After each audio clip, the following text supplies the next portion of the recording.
The Young and the Restless. Spoilers, full Saturdays update the 21st of March, 2026. The walls of Billy Abbott's Genoa City penthouse felt as though they were closing in on him, the luxurious space suddenly suffocating. He stood by the floor-to-ceiling windows staring out at the glittering skyline, but all he saw was the crumbling ruins of his own ambition. Chancellor Industries, the crown jewel of the corporate world, the legacy of the great Catherine Chancellor, and the company Billy had sworn to protect was gone. It had slipped through his fingers, snatched away by the ruthless, unforgiving grasp of Victor Newman. The bitter taste of defeat was a familiar one for Billy, but this time the poison ran deeper. Victor hadn't just outmaneuvered him in a boardroom. He had orchestrated a masterclass in psychological warfare and physical terror. The Black Knight had kidnapped Jack Abbott, Billy's brother, his anchor. Victor had thrown Jack onto a remote yacht, leaving him at the mercy of the utterly unhinged Patty Williams. It was a calculated, diabolical move to force Billy's hand, but in the end, the choice hadn't even been Billy's to make. Phyllis Summers, holding the legal control of Chancellor, had caved to the extortion. To save the man she still harbored deep, complicated feelings for, she had signed the entire empire over to Newman Enterprises. Billy gripped the edge of his mahogany wet bar until his knuckles turned white. He had wanted to prove himself. He had wanted to show his mother, Jill, that he was capable of steering the Chancellorship through any storm. Instead, he had handed Victor the keys to the kingdom. "I have to fix this," Billy whispered to the empty room, his voice hoarse. "I have to make it right." Within the hour, his bags were packed. Sally Spectra's parting words echoed in his mind, urging him to seek out the one person who could understand the magnitude of this loss, the one person who despised Victor Newman as much as he did. He needed his mother. He needed Jill Abbott. The emergency overnight flight to London was a blur of turbulence and agonizing introspection. The low hum of the jet engines did nothing to drown out the guilt screaming in Billy's mind. Every time he closed his eyes, he saw Victor's smug, triumphant smirk. He saw Jack, traumatized and exhausted, returning from that hellish yacht. By the time the plane touched down at Heathrow beneath a canopy of heavy, weeping gray clouds, Billy felt as though he were carrying the weight of the entire Abbott family on his shoulders. The cab ride to Mayfair was silent. The rain slicked the cobblestone streets, mirroring the bleakness in Billy's heart. He arrived at Jill's elegant, ivy-draped townhouse and let himself in with his spare key. The house was quiet, smelling faintly of Earl Grey tea, polished wood, and the sterile underlying scent of medical oxygen. Jill Foster Abbott was seated in the grand library, enveloped in a thick cashmere shawl.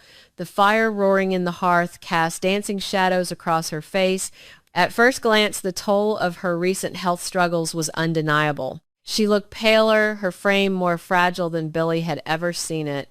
The vibrant, fiery matriarch seemed diminished by the relentless march of illness. But the moment she heard his footsteps, her eyes darted toward the doorway, and the unmistakable, piercing intellect of Jill Abbott flared to life. "Billy," she asked, her voice raspy but firm.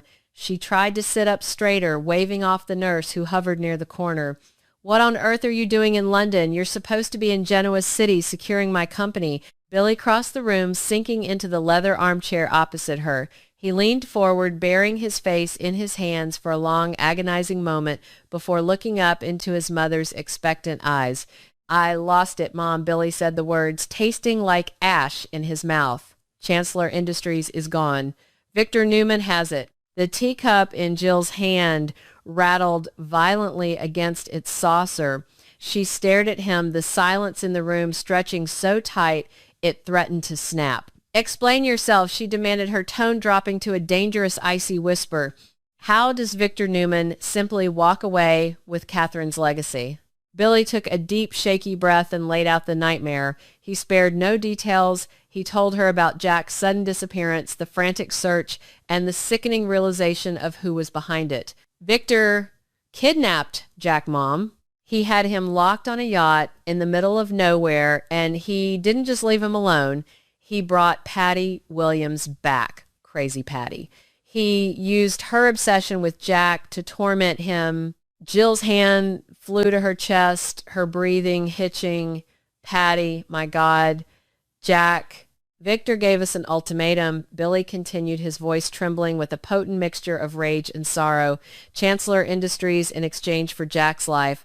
I didn't even have the power to make the trade, Mom. Phyllis had the controlling shares. When she found out what Victor was doing, what was happening to Jack, she signed the papers. She handed Victor the company to save my brother. It was extortion, plain and simple, but the ink is dry. Victor has everything.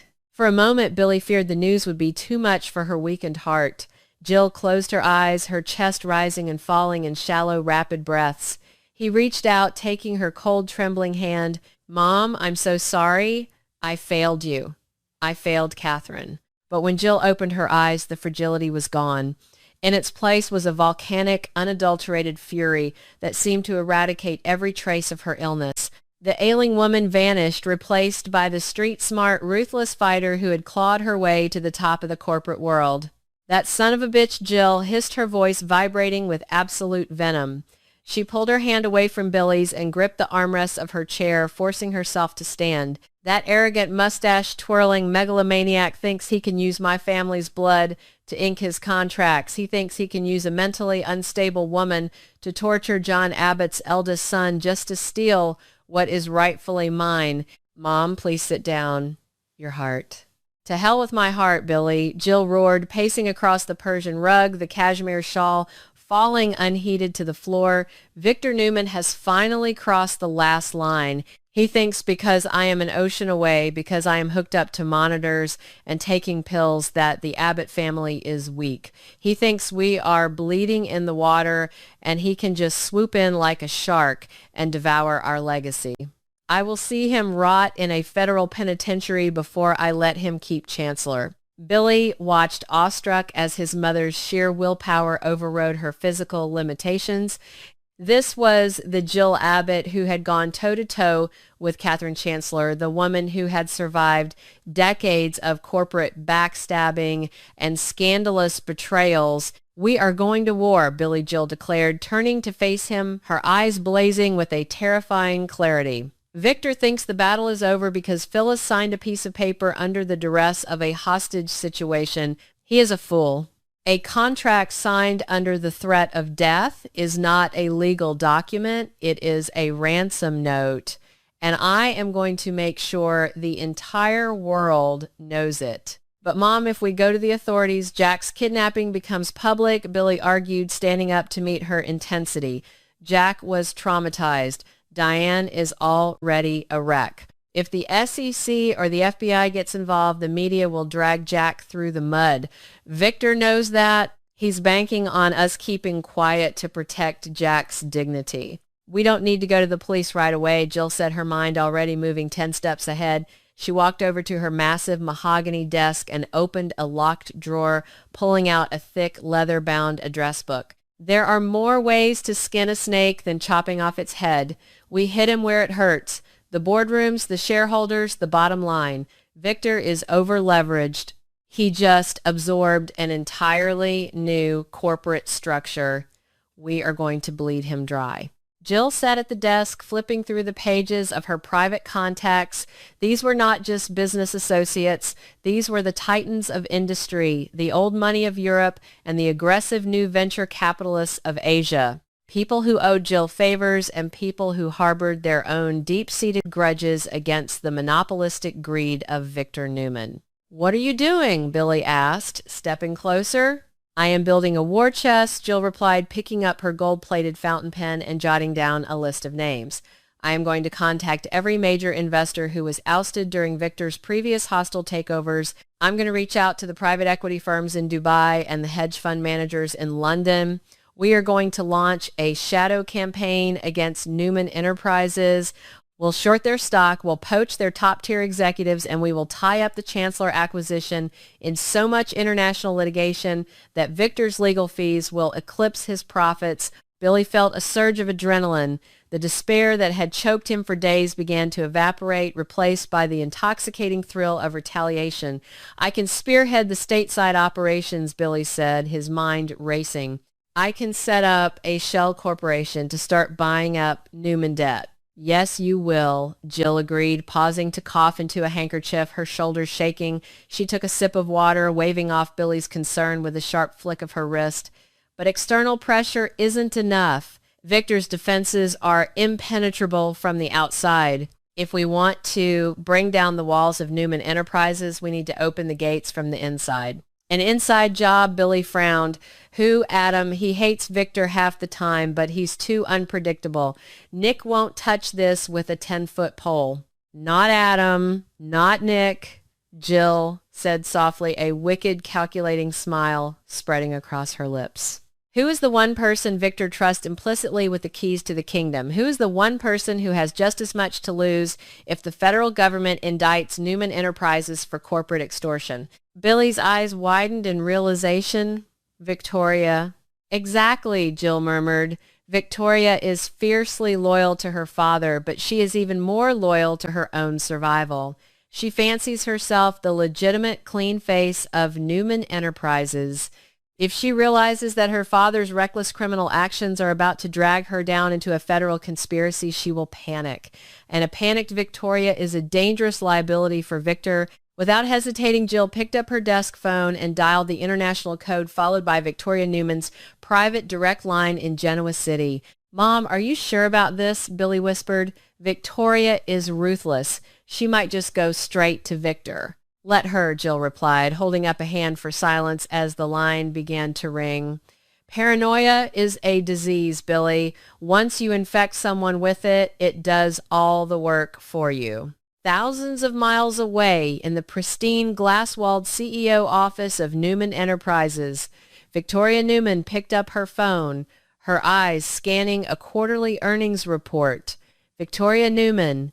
Victoria, darling, Jill's voice purred through the receiver, dripping with a masterfully crafted blend of maternal concern and condescension. It's Jill Abbott. Victoria's posture stiffened immediately. She set her pen down. Jill, to what do I owe this unexpected pleasure? If you're calling to complain about the Chancellor acquisition, the ink is dry. It's strictly business. Oh, sweetheart, I don't care about the ink, Jill sighed dramatically, leaning back in her chair in London. I care about you. I've known you since you were a little girl, Victoria, and it simply breaks my heart to see you standing on the deck of a sinking ship, completely unaware of the massive hole your father just blew in the hull. Victoria scoffed, though. Her grip on the phone tightened. I have no idea what you're talking about. Newman is stronger than ever. Is it? Jill asked, her tone dropping to a deadly serious register. Tell me, Victoria, as the co-CEO of Newman Enterprises, did you sign off on the kidnapping of Jack Abbott?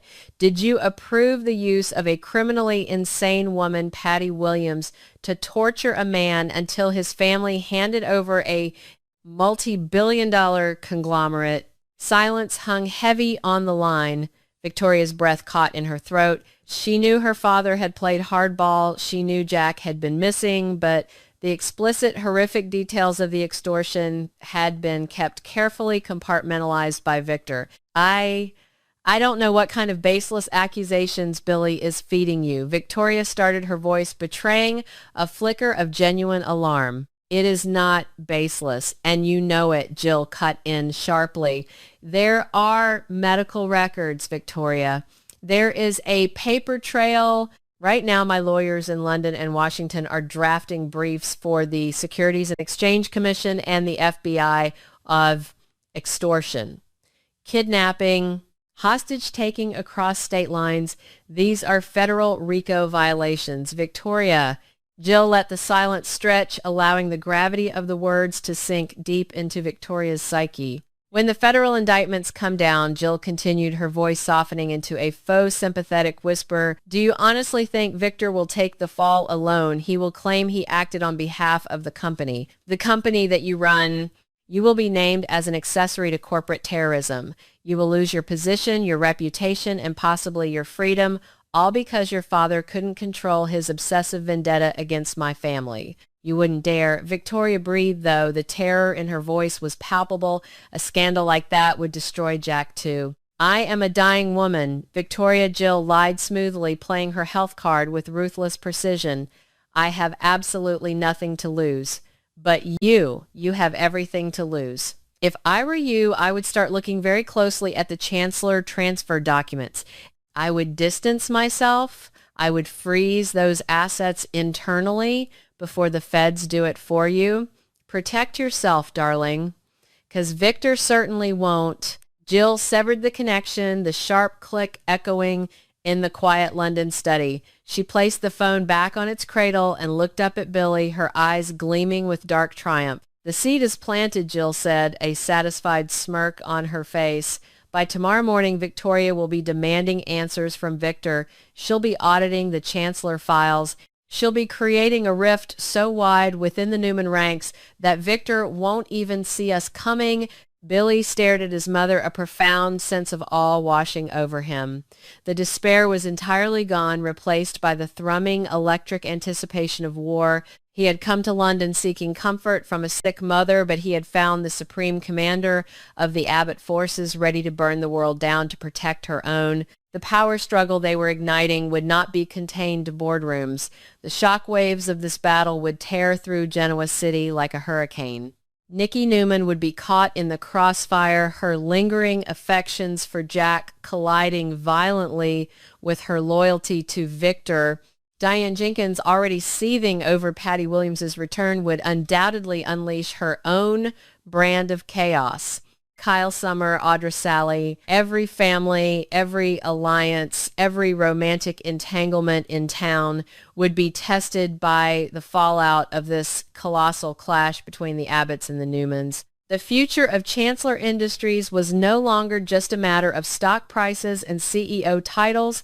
It was the ultimate battleground for the soul of two dynasties. Jill stood up slowly, leaning heavily on the desk, her breathing labored but her spirit indomitable. She looked at the portrait of Catherine Chancellor that hung above the fireplace, raising an imaginary glass to her old rival and dearest friend. "Pack your bags," Billy Jill commanded, her eyes never leaving the portrait. "We are going back to Genoa City. Victor Newman wanted a war. Let's go give him one he will never survive." Las Vegas was never a place for clean decisions.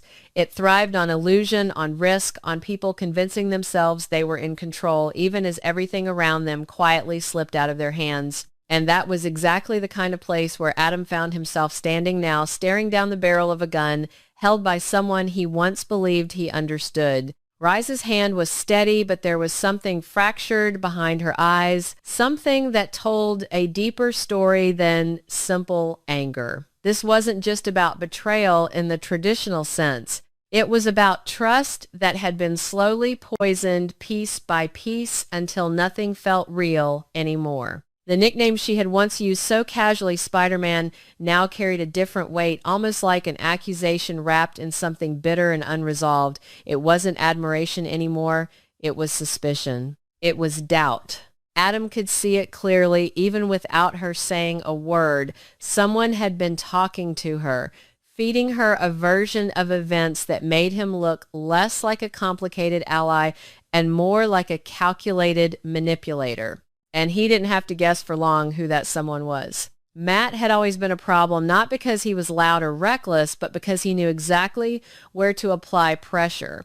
The kind of man who didn't need to shout to be dangerous. The kind who planted ideas and let them grow on their own.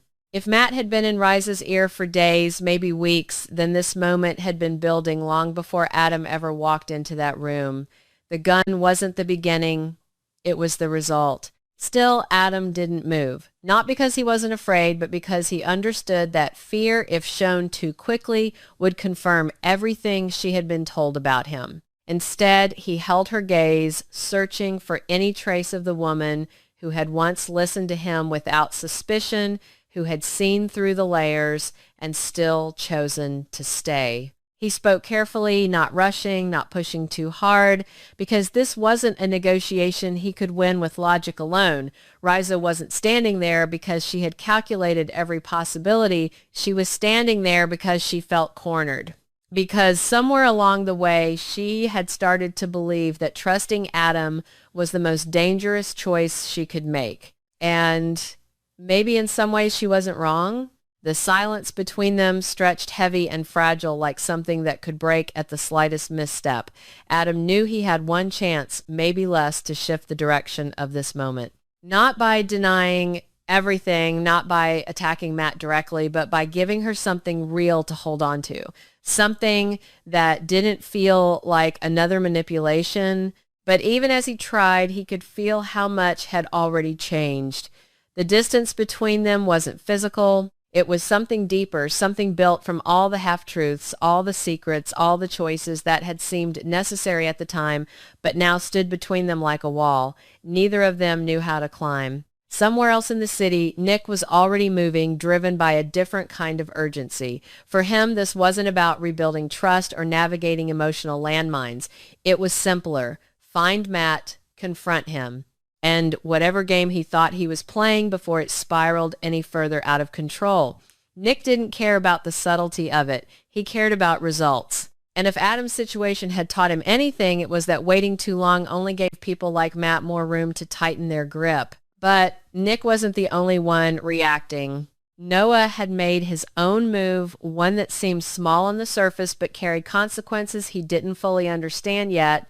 A message, a few words meant to provoke, to challenge, to push back against the quiet intimidation that had been hanging over everything. It was the kind of defiance that felt good in the moment, sharp and satisfying, but dangerously naive when directed at someone like Matt, and Sienna knew it. Her concern wasn't loud or dramatic, but it was constant pressing against her thoughts in a way she couldn't ignore. Noah thought he was taking control, reclaiming some sense of power, but Sienna could see the bigger picture. She understood that people like Matt didn't respond well to being mocked, especially not when they were already orchestrating something larger behind the scenes. Noah hadn't just sent a message, he had stepped into a game he didn't fully understand. Back in that room, the tension between Adam and Riza hadn't eased, but it had shifted slightly. Just enough to suggest that the outcome wasn't set in stone yet. Adam didn't try to get closer. He didn't make any sudden moves. Instead, he stayed exactly where he was, grounded in the moment, forcing himself to be present in a way he rarely allowed himself to be. Because this wasn't about strategy anymore. Not entirely. It was about whether Riza could still see him as something other than the version Matt had painted. And whether he could accept that, even if she couldn't, he might still have to walk away without trying to control the ending. Because for once, the real test wasn't about winning. It was about whether he could finally let go of the need to